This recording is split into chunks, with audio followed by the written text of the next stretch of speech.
Hello and welcome to another installment of Let's Play Civilization 4 Realism Invictus. This is the Asharid Het, and in our last video we had something of a brief segment of internal development after we conquered these two cities, which, unless we get randomly endowed, is likely to be the theme of this video as well. So, we just entered the medieval era, and I was strongly considering an immediate switch into serfdom, which I will most likely do. But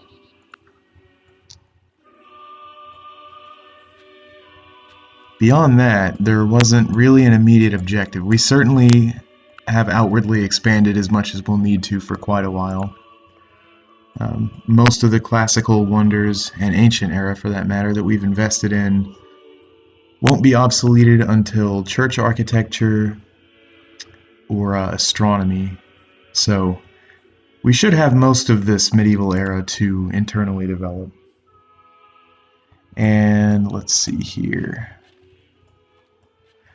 Yeah, I'm a little concerned with the amount of forces that he has amassed. Since I'm pleased, I can request that he attack someone else without penalty. So I'm going to go ahead and see if he'll oblige that. But if not, we'll just have to make sure we're prepared for and anticipate a potential sudden invasion.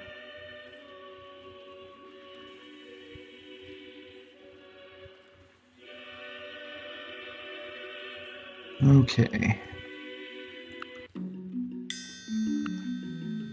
Yeah, like you could do this in the real world. Hey, will you just attack someone and that not get leaked? But oh well. Okay. And as far as I know, that's not modeled in this game. If it is, then I'll have some bad blood with the Pope, but either way, the Mongols did not oblige our request to attack Rome. But that is quite a stack here. He has some melee units and some siege. He could easily walk in. I doubt he'll attack me before he actually marches his army up, but still, that is something to actively keep in mind.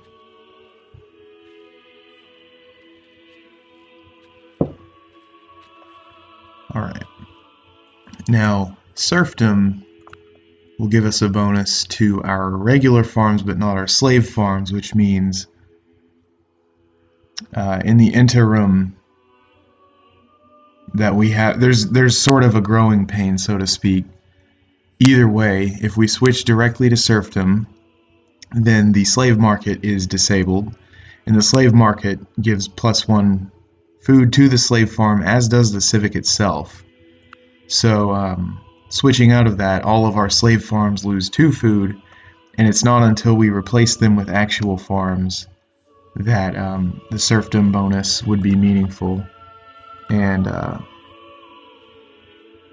yeah, the manor improves commerce of the farm, but not food output, interestingly. So it's probably better to, well, I was going to say replace the farms first. Yeah, because we'll have a starvation problem if we don't. It's interesting how this is modeled. There's not a seamless transition.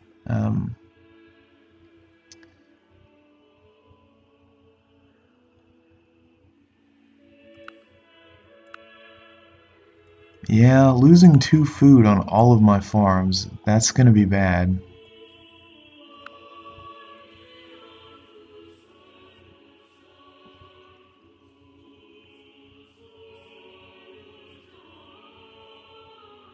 But it happens either way. If I replace slave farms with regular farms, we'll have the same problem.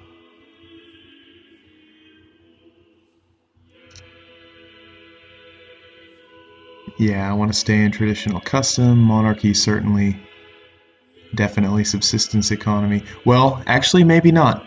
Maybe we wait until guilds and then switch directly into craft guilds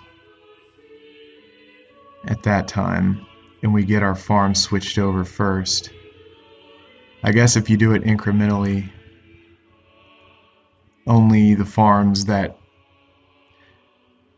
You know, I'm not brilliant at math, and am not in the most acute frame of mind right now either, but doing this incrementally should equate to a sudden shift either way, because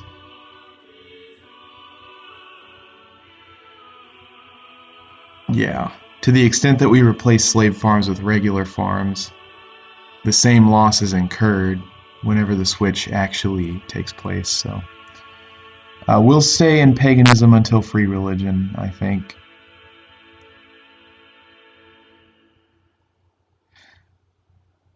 In another game soon enough, I'll try actively running a represented world religion and use one of these civics that penalize other religions and such, but we invested too heavily in the relevant pagan wonders to go that course feasibly in this game.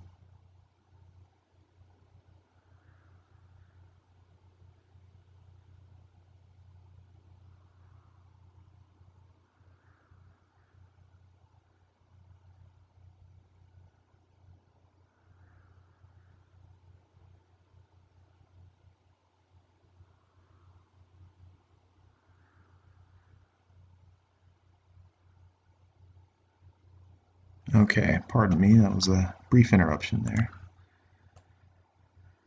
Okay, so we're researching guilds. We just bulbed peasant servitude, which,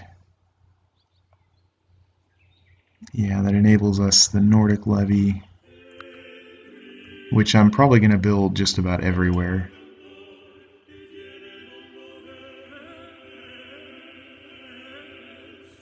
Still score lead, surprisingly.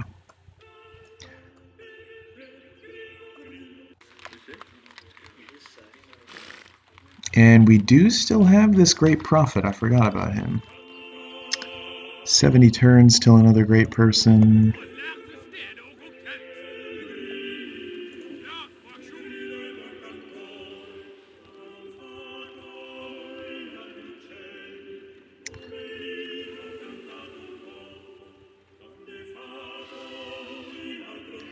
Yeah, I kind of forgot that Golden Ages don't have a food yield. If they did, then that might help with the transition to serfdom.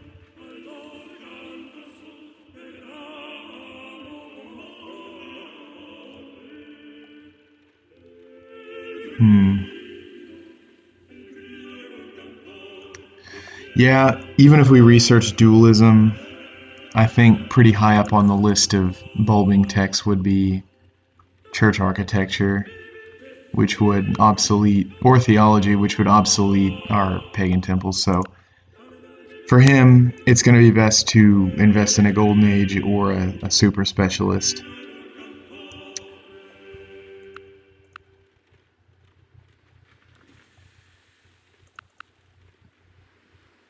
And for those who don't know, the first great person that you use to spawn a golden age is sufficient, and thereafter you need 2 of a different type. So if we do this, then we can't have a 1 GP golden age in the future.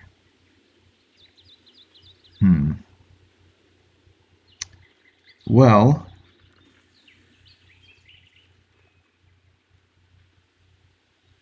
and it should be, I think, 12 turns with the way they've scaled it.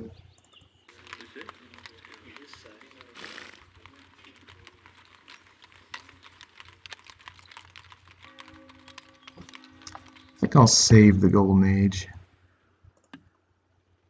I'll help him expedite construction of the Theater of Dionysus by joining the city. And then we'll just go through everything here.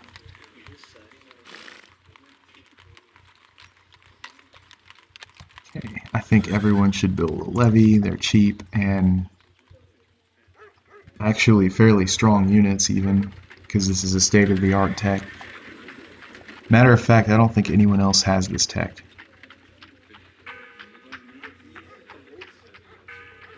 Good, okay. 1, 2, 3, 4.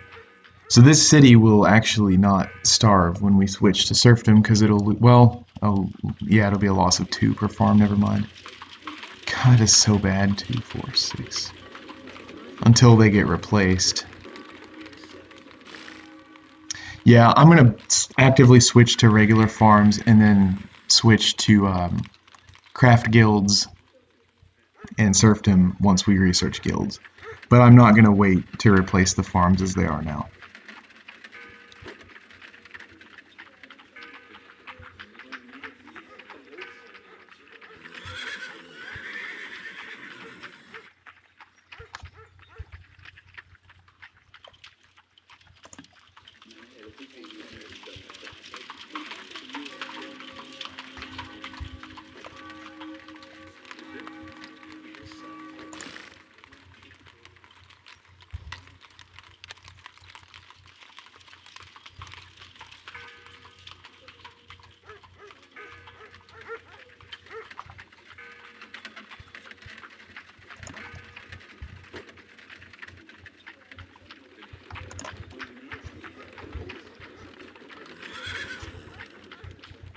That's a big enough project, I'll figure it out next. Cross the bridge when we come to it on what to build next, I mean. Okay.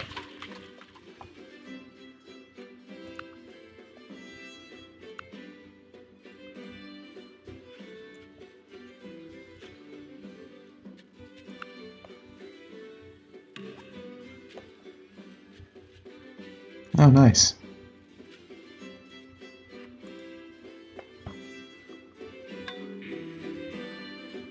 Alright, activate project. Wait a minute. Ah, okay, it shouldn't be -2 because ironworking gives a bonus to a regular farm but not a slave farm, if I remember right. +1 with irrigation, which we have. Okay, and irrigation systems.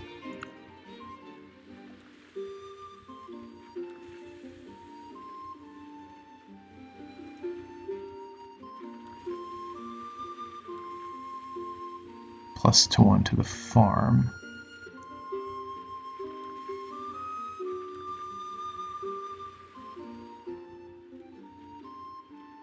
Okay, good. It does not give that bonus to a slave farm. Okay. And ironworking 2 to the farm. Okay.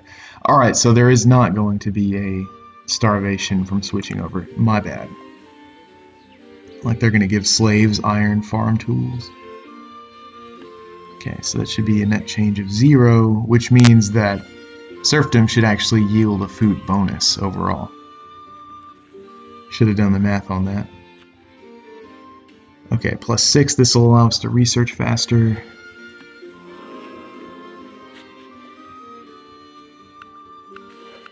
Awesome.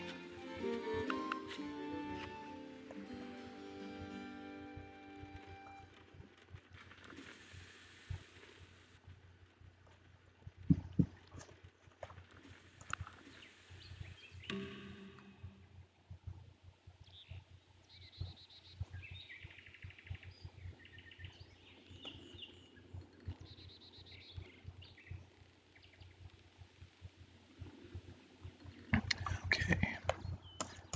Durango are about to expand 1 turn. We're still running the artists there, good. Same here.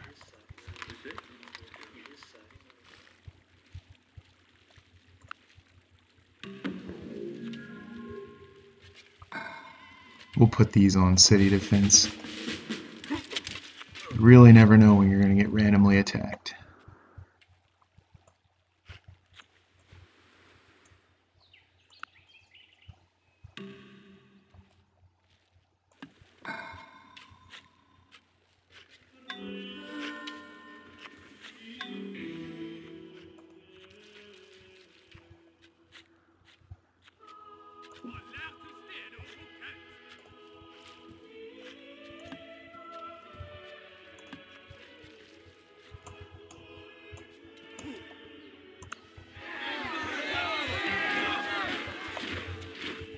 Okay, we lost Theater of Dionysus. Well, what does that mean? We're 5 for 6 on Wonder Construction, so I'm not too upset about that, and it looks like it gave us a huge amount of money, so that's fine with me. I have my Fraps frame rate here blocking the number a little bit, but oh wow, yeah, that's great. In fact, that's probably better than if we had finished it. I don't know if I should rush guilds. We have a 50% penalty,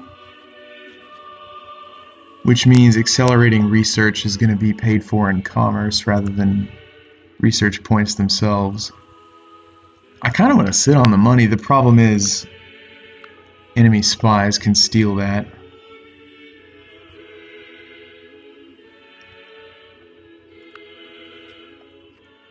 Yeah.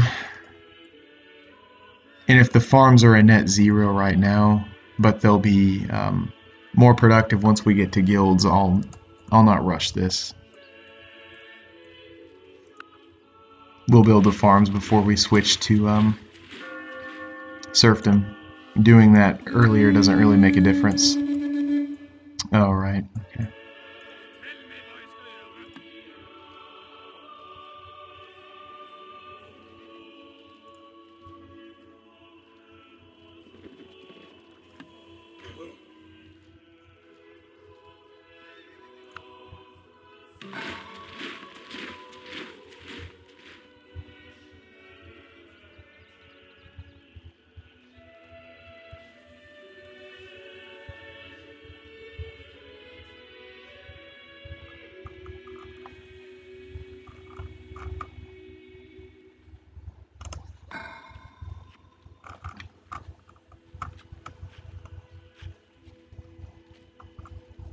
Okay, you have a theater and a library. Yeah, walls next.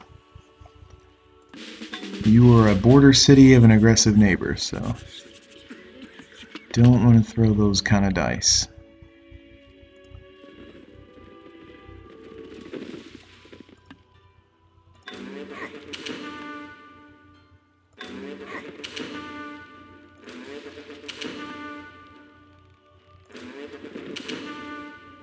Cool, alright, we captured a slave. Okay, provide the mortar for the bricks of this barracks, represented by 2 turns of production.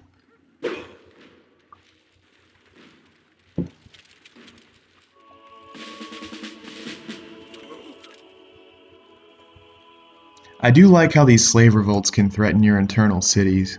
In Beyond the Sword, I wouldn't have garrisoned him here, but since Stockholm is a level 9 city, it means it's capable of spawning 9 rebels within its big fat cross. So, if I don't garrison it accordingly, it is comparably vulnerable to any of my border cities.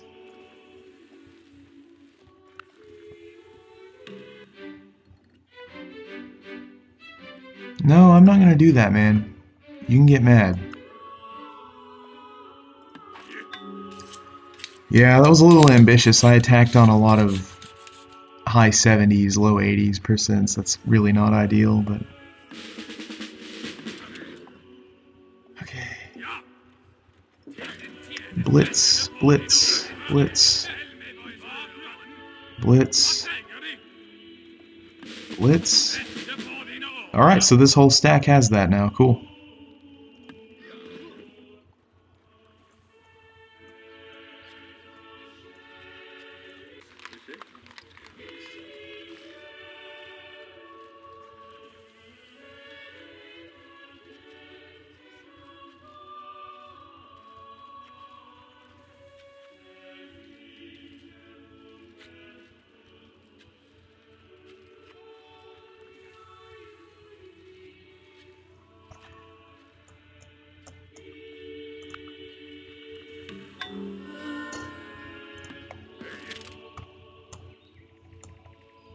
To call separatism 1%.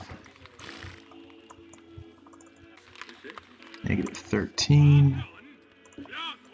Transfer 1 garrison to reduce it.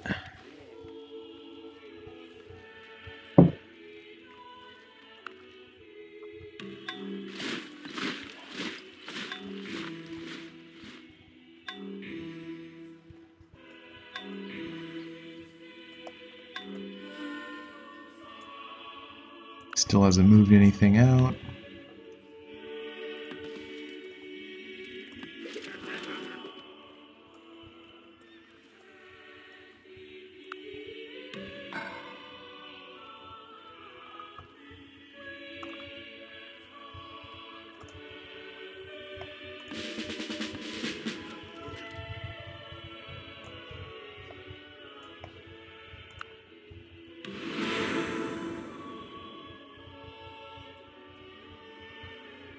Okay, we're number 7. So they probably do have a lot of text that we just can't see. In fact, it's probably a good time to check on that.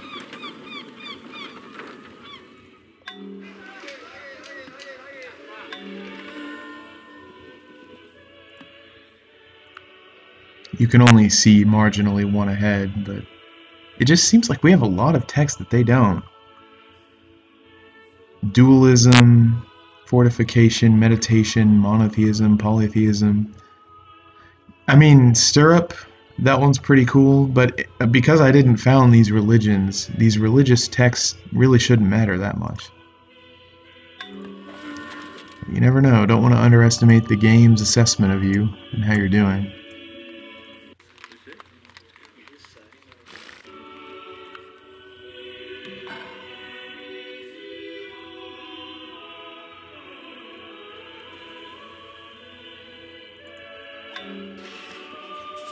Okay, library. Probably local autonomy, but let's take a look. Yeah, that's not a bad idea.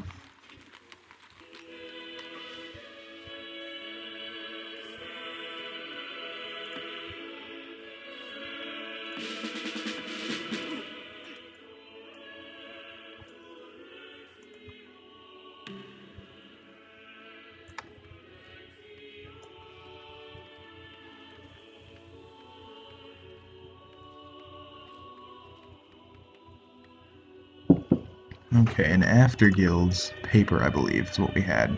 Yeah.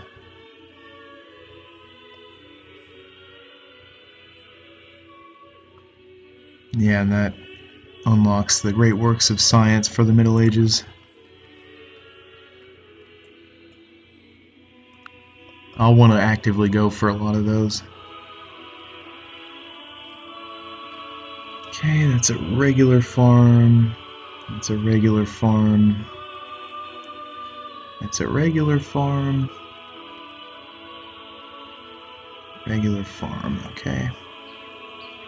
Out of range, so it doesn't matter. Okay, we'll place that one next.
Yeah, anyone that has a library and can afford to work as scientist, let's go ahead and do that.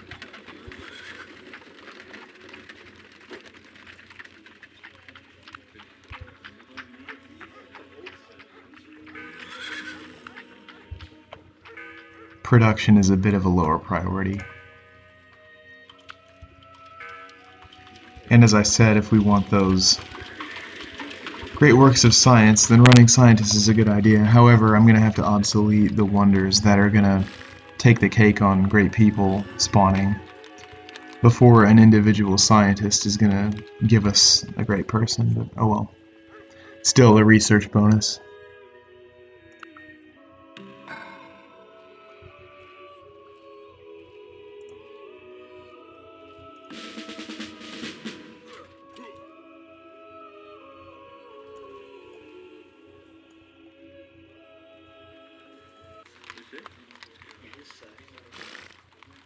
Yeah, you can do this tool, avoid unhappiness, avoid unhealthiness, etc. And it will not grow the city if it's going to make it unhappy. So I'm going to wait till we get local autonomy here to grow again. Because it would just spawn another angry citizen who would be only a liability.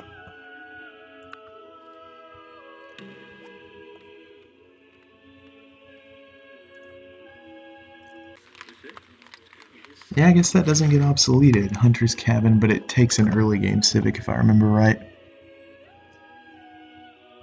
Yeah, Subsistence, which we're actually getting ready to switch out of, so I'm glad I checked that.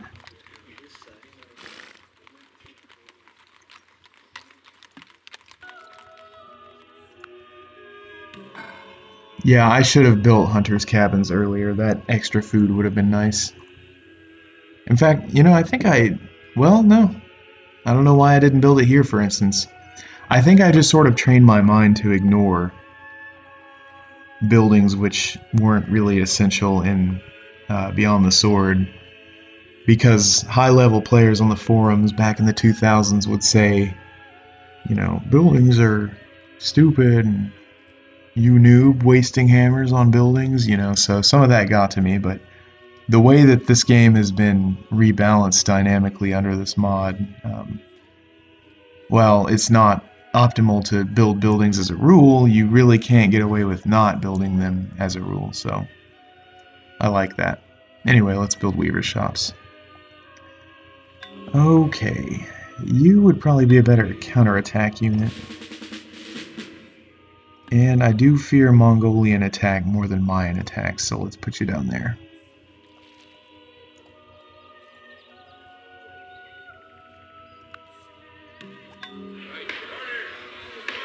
Gesta Danorum, probably the deeds of the Danes. Some kind of Germanic Latin combination there. Danorum sounds like of the Danes in Latin, and Gesta would be like heroic deeds in Middle German, if I'm remembering right. That's so cool how they modeled these to be culturally specific. This is the national epic here. That would be the culturally applicable one for us, but really just a lot of care and attention to detail put into this. Yeah, we don't really have any border pressure, but yeah, this wouldn't be an ideal choice. I do like theaters, but when there's no border pressure, it's probably not an ideal hammer allocation. Okay, walls. How happy can you grow to? Quite a bit more.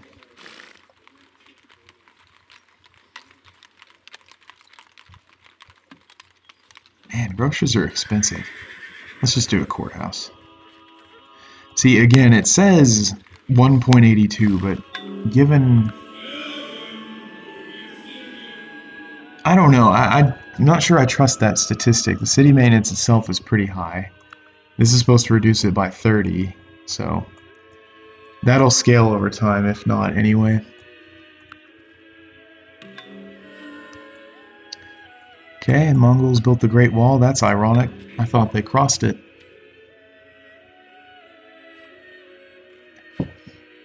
That's also a bit of a common misconception. The Great Wall wasn't properly completed until the 15th century, which was actually after the Mongol dynasty ended. The Ming emperors completed it. At the time of Qin Shi Huang, it was just sporadic, occasional barricaded checkpoints to the best of my knowledge, but for the purposes of the game, the complete wall is the classical wonder. But it is a little ironic that Mongolia, the invading barbarian society, completed the Great Wall designed to keep such a one out. Okay, this is looking a little better. 100 beakers per turn with positive gold. Yeah.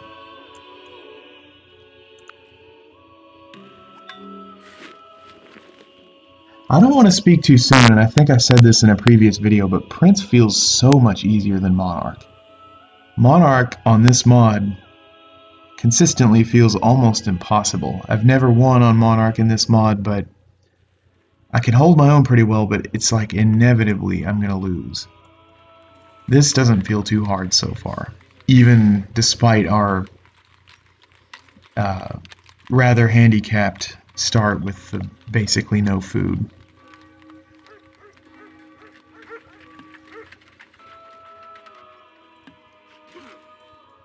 I kind of wish we had more of a barbarian problem. I don't know what changed, but barbarians were so much harder when I first started playing this. Again, it may be a Prince thing. It might be that this map is so politically dense. There wasn't really any wilderness for them to spawn from, but... And I was trying to check where I can see the build I have it. I think it's 3.55, but I may have accidentally or unwittingly downloaded the update, and I remember Walter, one of the mod creators, saying he stunted the barbarians a little bit, so I don't know what happened there, but when I first started playing this, the barbarians were really, really difficult. Like, if you were not proactively defending yourself, you could literally lose because of them, and I have a love-hate response to that, but overall I kind of like it.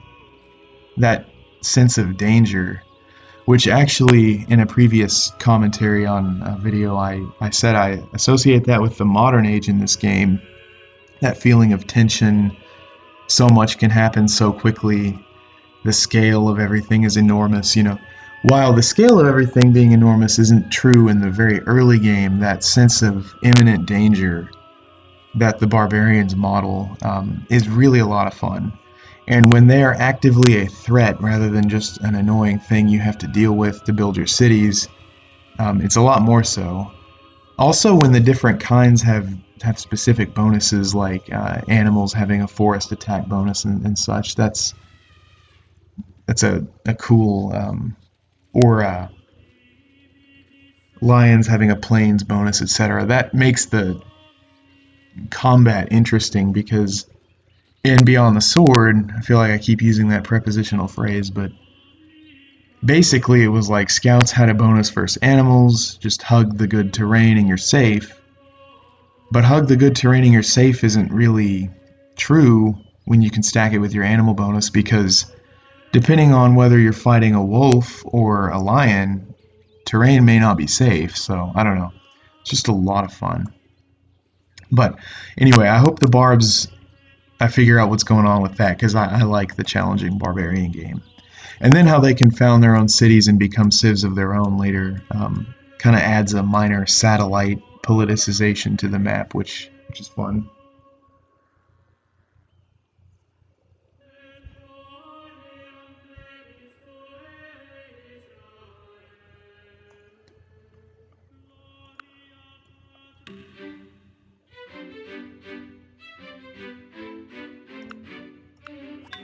Okay, was that his stack? I need to check. No, that's just a scout. And it's not even him. Okay. Yeah, they'll grow soon enough. Local autonomy is not a bad choice.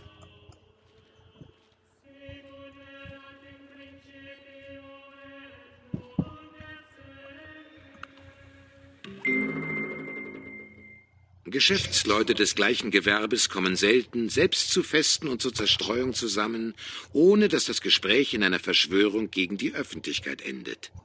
Yeah, I kind of think 2nd century guilds is a bit ahead of the curve, so I think we're doing okay, research-wise. Alright, we can lumber mill our forest too, I forgot. Okay, cool. Alright, so... You know, was it just me, or did those slaves we had at the beginning of the video, they were 3 strength units, weren't they? No, they may have been 6, I forgot to check. In any case, that shouldn't be contingent on the civic, that should be contingent on the era. Pretty sure slaves revolting in the medieval era are still 6 strength, but maybe not. Okay, we're going to switch to that. So we'll lose any hunters' cabins we have.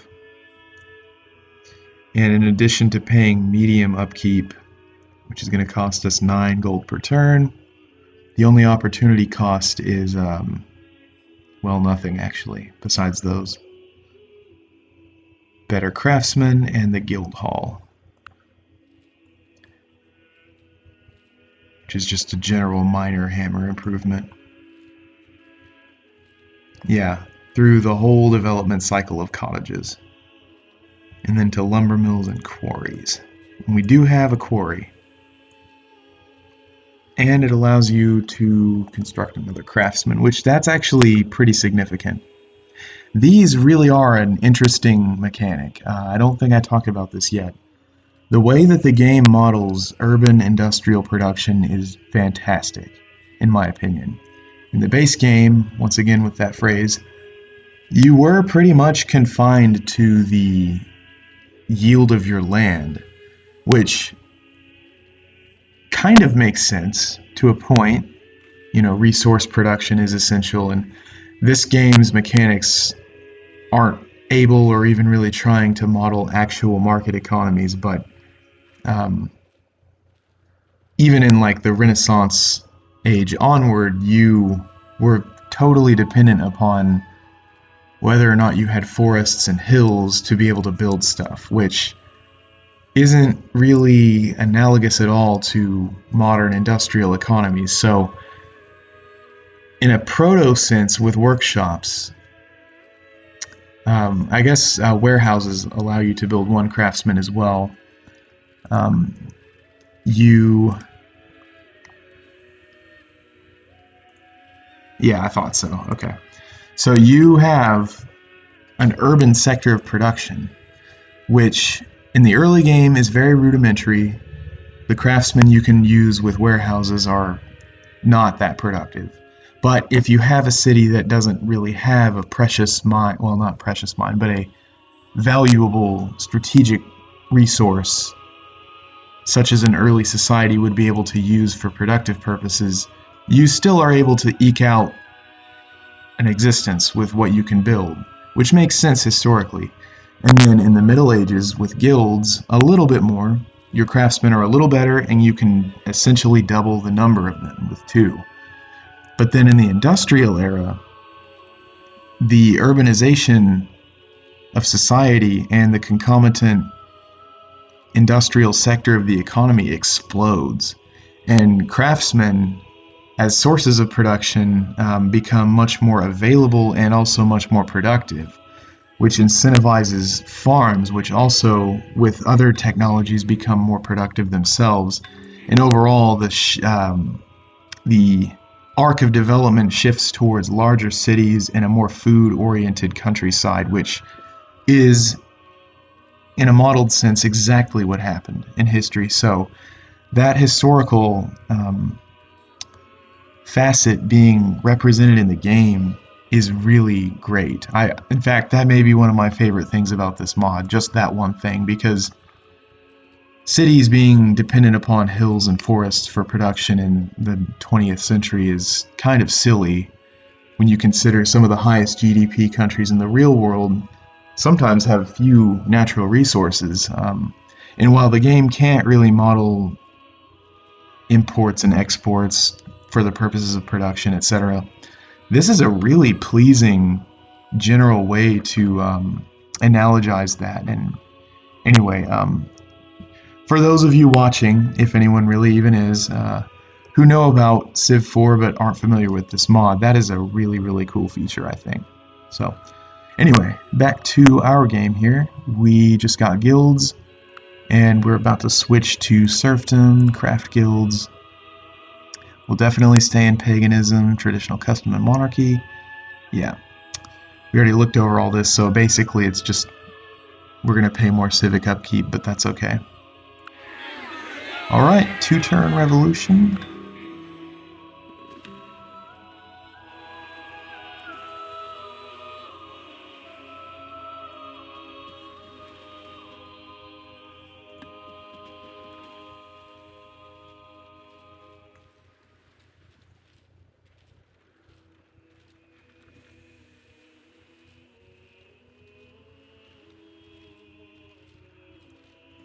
Alright. Yep, okay, so we did lose. Yep, okay, so I didn't... Weird, okay, so we did lose 2 food on these. I didn't do my math right. We do have a lot of workers. It probably won't matter that much in the long run, but... Okay, so the regular farm, does it have the same bonus yield? Not that we even have any of these, but just for future reference. 3, 4, 3. Yep, okay, so same bonus yield. +1 with irrigation and irrigation systems. +1 with irrigation, but not irrigation systems. So we should have gotten +1 from the tech on our new farms. +1 from slavery, which we lost, so that should have equaled out.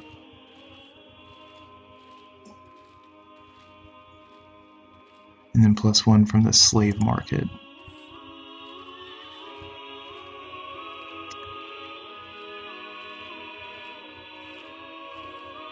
Okay. Yeah, with ironworking and serfdom, we will net a gain of 1 once they're replaced.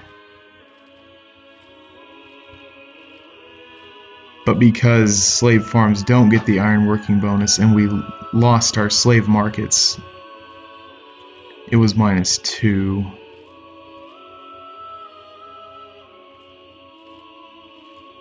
Yeah, so +2.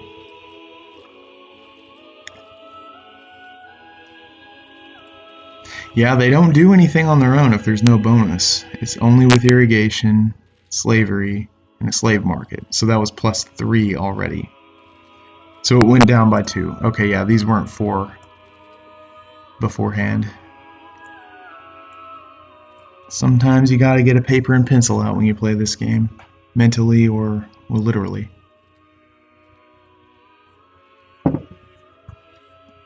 In any case, let me make sure nothing's gonna actually starve to death in the short while till we get all these replaced. 12 turns.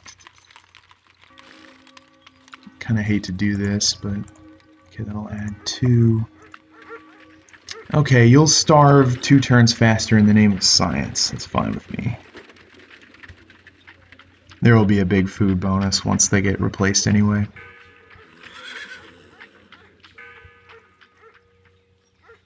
These were already replaced, so they're actually growing pretty fast.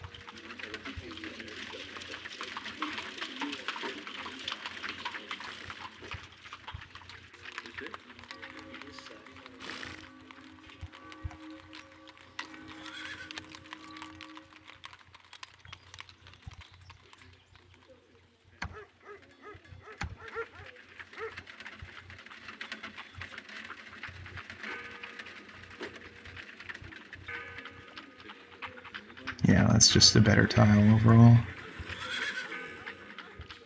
Okay, yeah, this is not so big of a deal. If anything, we'll lose 1 pop in Uppsala, but it'll be quickly replaced.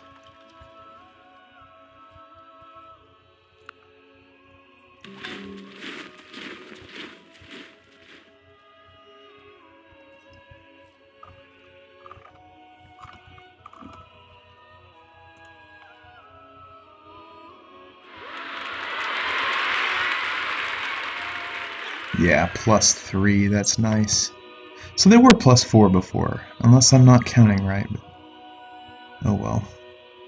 Hey, it's the evening. I don't want to do these number crunching things right now.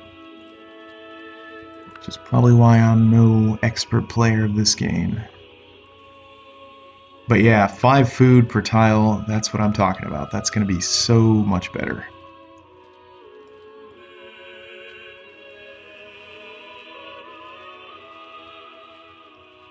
Nordic Warband.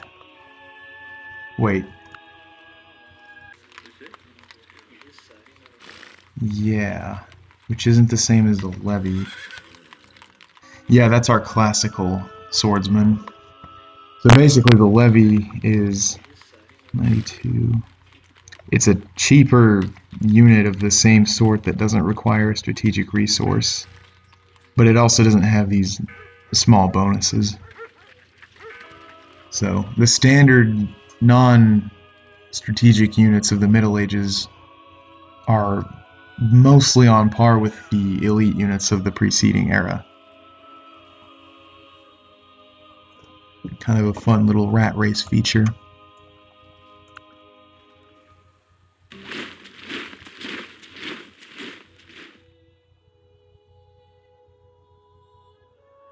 That's actually a rather good building, especially when you already need farms like we do.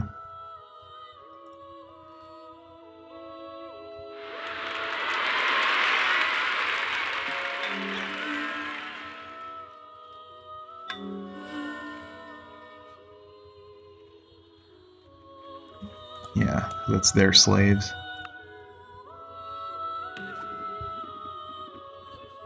How charitable of them to kill them for us. You know what?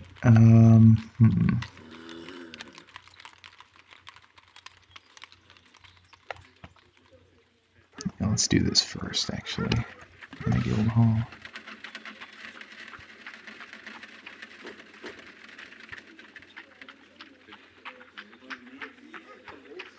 No, let's build a guild hall first. That'll be more productive, actually.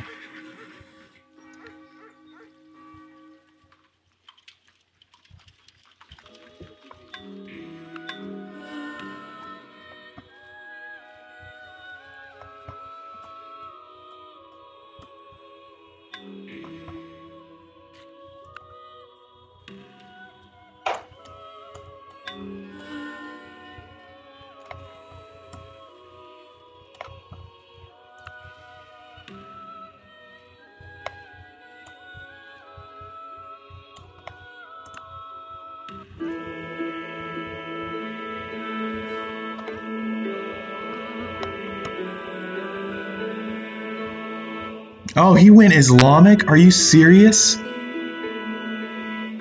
That is ironic. Okay. Alright, so Judaism's not really doing us too many favors, and the Maya switched to Hinduism. I didn't notice that either.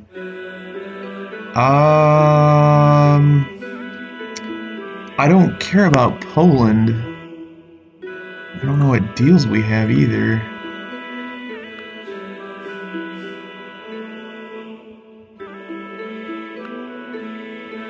It's just open borders. Yeah, I guess so.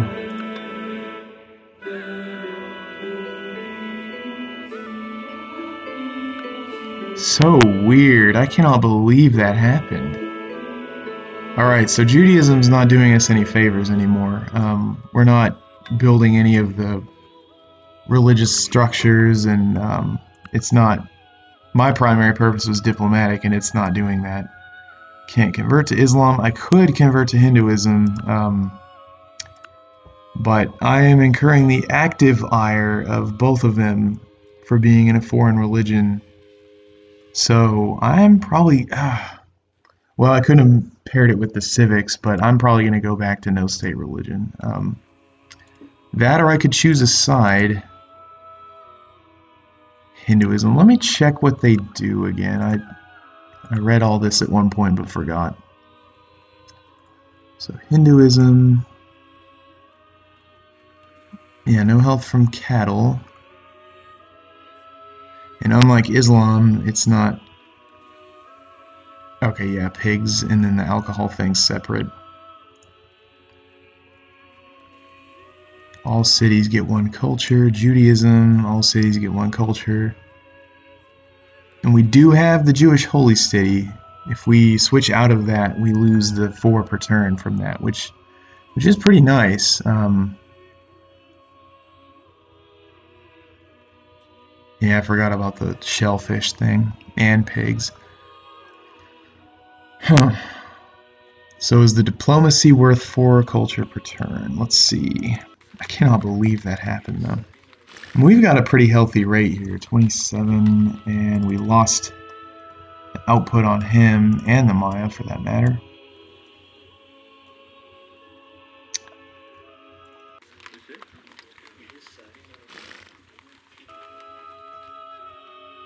Gee, that is so weird. Yeah, you're actually annoyed.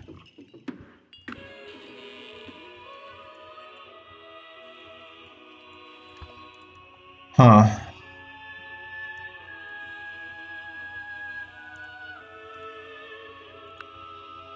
Islamic Pope, that's funny. Only in civilization.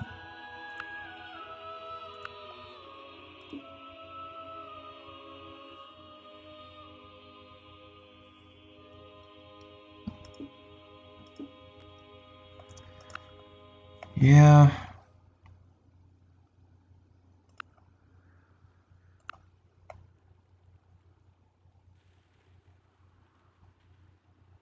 their buildings are pretty good.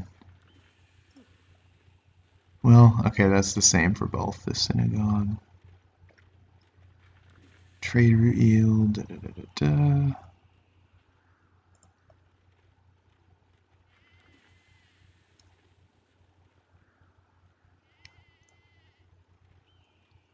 I don't know. This is kind of a hard choice.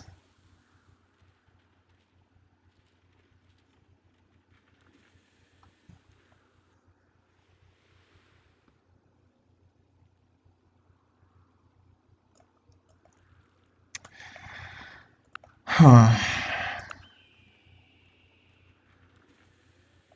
The only other Jewish civ is the Mongols, and I don't think that would keep him from attacking me. I can't even ask him for anything, so it's not really worth it.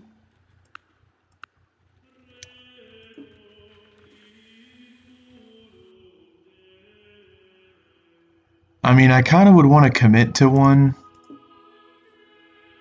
and actually build its buildings at this point, which I can't do if I have no state religion. And the bonuses from religions are pretty good.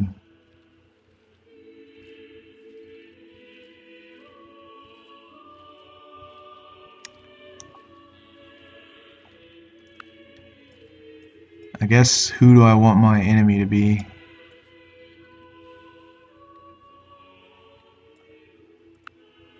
If he spreads Islam to me eventually,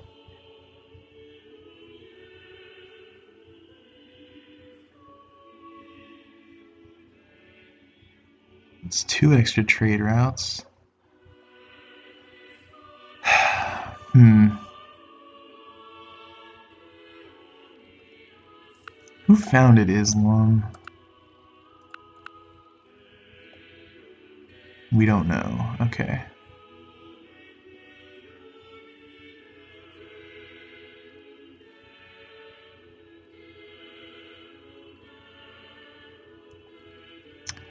Well,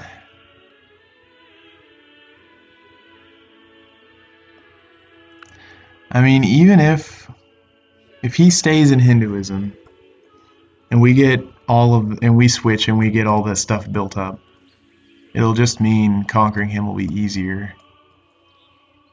The Hindu stuff's not too bad looking either. Cattle, and I don't believe we have cattle.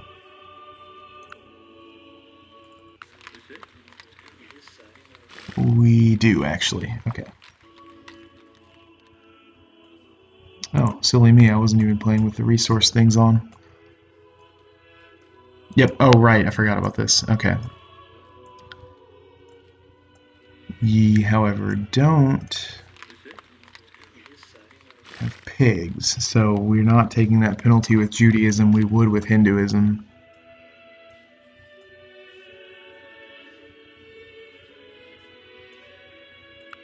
Yeah, the Pope will definitely attack me for a religion. I assume, at least. That should be how he's programmed.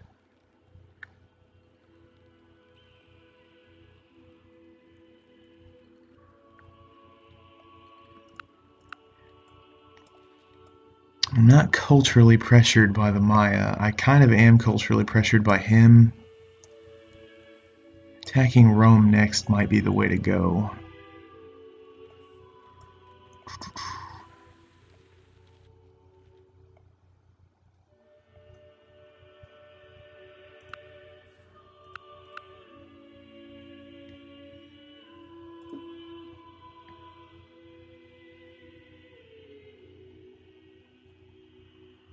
Fine, let's do Hinduism.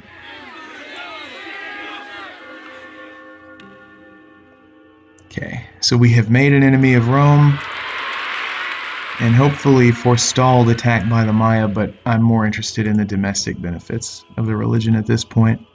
Now that we're focused on growing tall, and actually, we already have it in one city. The Hindu missionary requires code of laws and a monastery. So as long as we have meditation, which we may not, honestly. Yeah, we don't. But that won't be hard to get. Let's do that real quick, and then we can actively spread Hinduism. The city that has the religion itself will need a monastery, though. So, yeah, once we get monasteries, or meditation here, we'll build one here and start actively spreading it. And now we're going to get some actual political war that wasn't me just taking a couple cities. Soon enough, I think.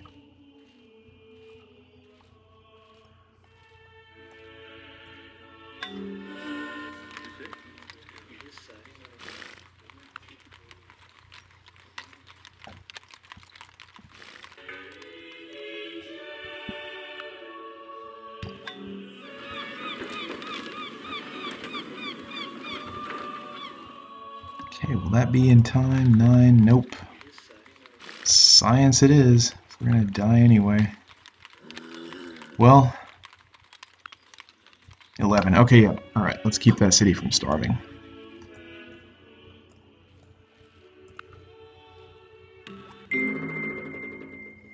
Meditation bedeutet Weisheit.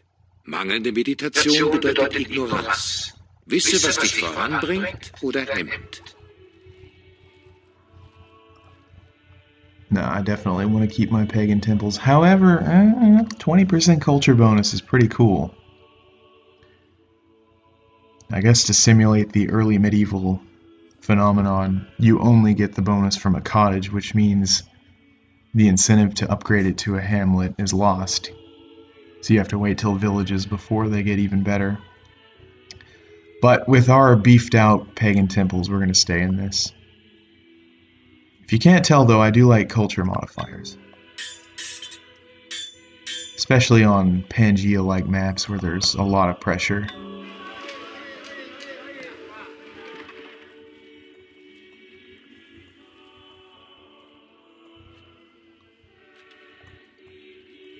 Okay. Ooh, that's kind of expensive. Oh yeah, let's go ahead and get it done first though. Man, this city is so terrible. I'm glad we got limestone from it because we can thank all of our paved roads for this city's existence, but still. Figuring out what you're doing there?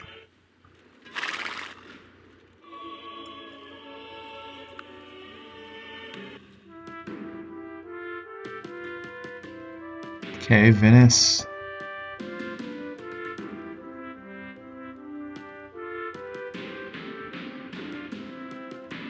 Where are you?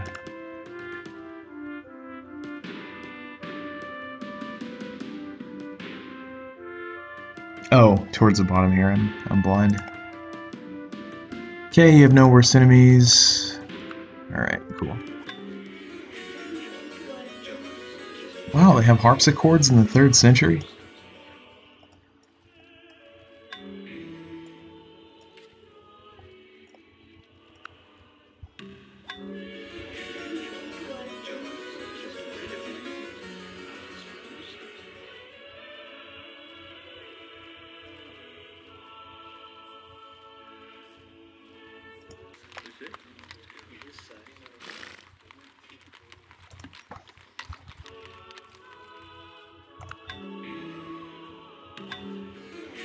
Celts converted to monarchy.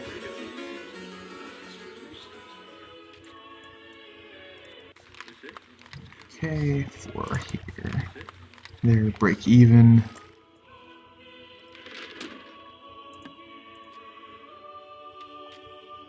These battering rams will be good crowd dispersers.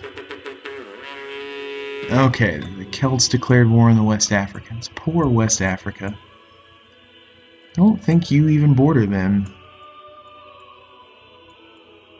Yeah, I gotta get on my espionage game here pretty soon. I've lost all my bonus. I think the AI likes to run spies for some reason, so they probably have been doing that.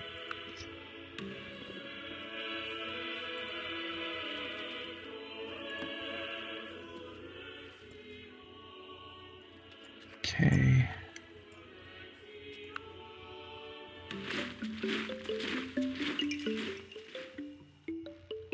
Okay, you converted to Islam too. I mean, that guy already hates me, but the Maya hate you too, sorry. Okay, and there's the Mongolian army.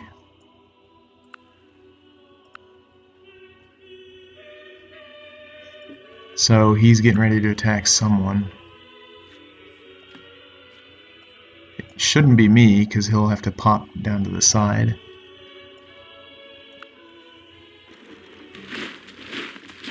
Okay, yeah, now you like me again. Okay.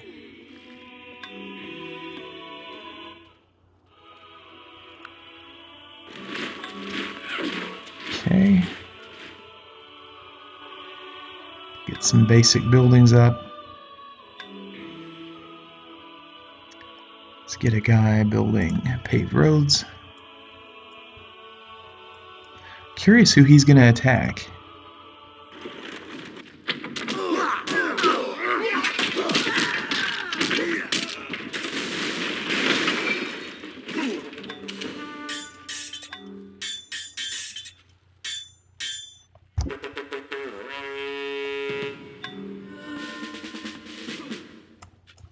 Okay, he declared war on the Maya, who will probably ask me to assist him.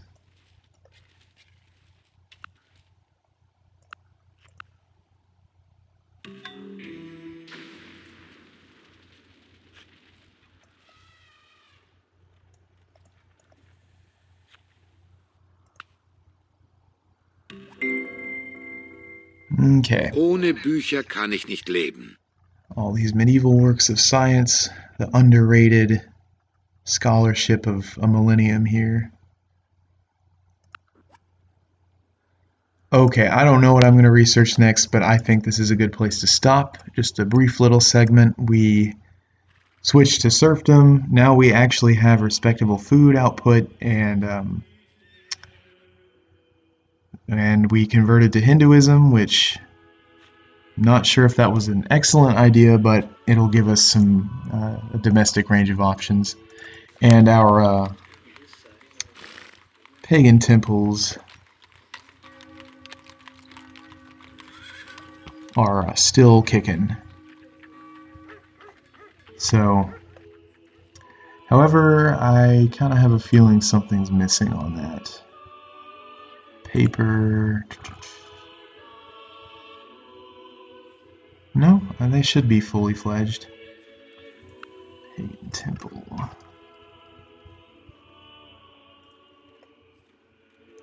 One happy, one culture. Yeah, I think they're the same. Anyway, so we switched to Hinduism, switched to serfdom. We're getting decent farms built, manors. Probably going to stay the course for a little while. We have a good base of power. It'll be interesting to see how the diplomatic game develops, but in lieu of that, if you think of anything worth recommending, feel free to do so. But otherwise, this is the Ashard Het signing off. Thanks for watching.